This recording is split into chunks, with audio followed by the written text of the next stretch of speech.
Welcome to Behind the Red Door, Life Under Quarantine in Seattle, episode number 1.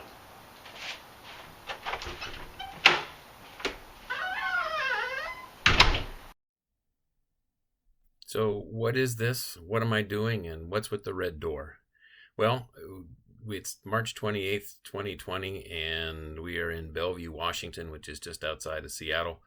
And we are in lockdown due to the coronavirus. So, what's going on behind the red door is what the adventures we are going through while we deal with this. And our front door happens to be red. So, we're in lockdown, quarantine, shutdown order, whatever you want to call it. But we are endeavoring to adhere to the orders of the governor to try and flatten this thing out and shelter in place. So just thought I would document this historic time and let you know what we're up to, but also want to do it in a fun way, highlight some of the things we've discovered are positives coming out of this. So I owe the inspiration to this to my wife, Eileen, who is going to be documenting it in photos. She is a creative memories photo consultant and will be doing a book. I'm more of a videographer, so I am going to do videos, and my goal is to try and do a video every day that'll give you a little insight into what we're going through here in Bellevue, what we're doing, working from home, some of the things we're doing to have fun, some of the silver linings we have found, and just some of our daily adventures. So what's this thing going to be? Well, I really don't know what it's going to be, but I can tell you what it isn't going to be. It's not going to be political, and it's not going to be negative, and it's not going to be a place for up-to-the-date information on the whole coronavirus situation. That's left to the experts, and that's not what this is for. So this is just meant to be a video documentation of our situation, have a little fun, reach out to people, and try and stay sane. That's what it's going to be. It all started when I Googled something about the Paris Metro, and I got a video came up on YouTube by a fellow named Jay Swanson, and it was how to use the Paris Metro. So I watched that, and I watched another of his videos and a couple of his videos, and began sort of binge watching him because he did a great job describing things like the 20 arrondissements. He did 20 arrondissements in 20 days, and Jay led me to Oliver G., who is on the Earful Tower, and he does a podcast, videos, and also has a web page. And Oliver led me to Lindsay Tremuta, and also to his wife, Lena G., who I'm currently working on another project with. But that's how it all started. And so I got into podcasts. I was listening to Jay and Oliver and Lindsay, and found Lena that way. I've also found another friend, J.D. Winnikin, who does a podcast. So it's been a way to initially gather information and do research on a trip.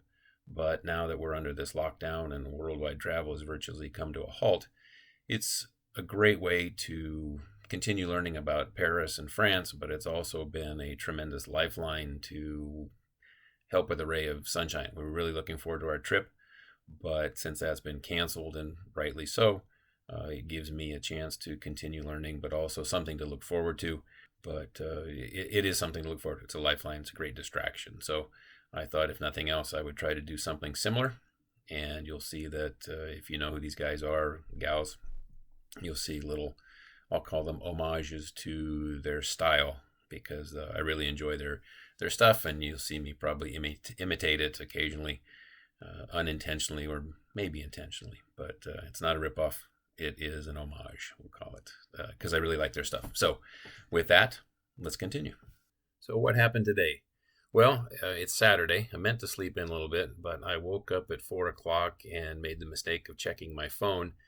And I've been up since 4 o'clock. I started thinking about work and some of the things I'm facing and customers I'm dealing with and impacts on them. So I couldn't get back to sleep. Got up about 7:30 after talking with Eileen for a bit, ran down to the market to grab some things to make her breakfast in bed, and was lucky enough to find a couple of things we needed. The staples in this crazy time we're in. I got pasta, peanut butter, and my allotment of toilet paper. The market down the road is limiting to 4 rolls per person, and there was a fair amount on the shelves. There were probably 60, 80 rolls, so I grabbed 4 and headed home feeling triumphant.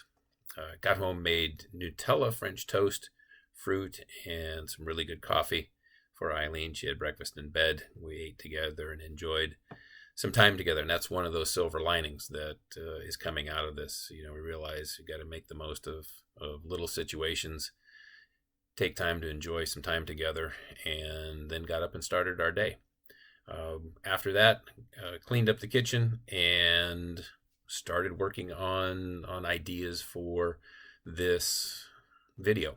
And also spoke to a JD who I spoke about earlier, who has the podcast. JD's written a book, and after I got to thinking about it and thinking about some of the podcasts I listened to, there's a lot of connections or people that I can put him in touch with that have written books or have podcasts.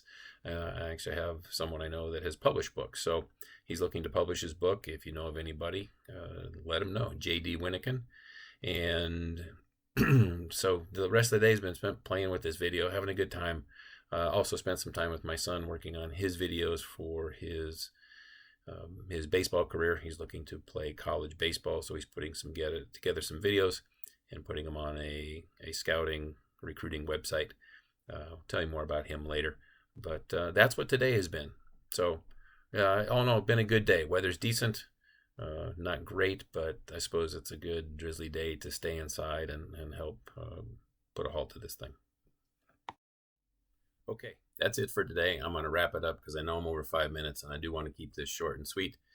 But remember, be creative, be positive, find some silver linings out there. My silver linings today are spending some quality time with my wife over breakfast, getting to spend some time with my son, working on his videos, and we had a nice family dinner together, and we'll probably watch a movie tonight. So lots of together time, but lots of separate time as well to make it all work. So talk to you tomorrow, and see you then.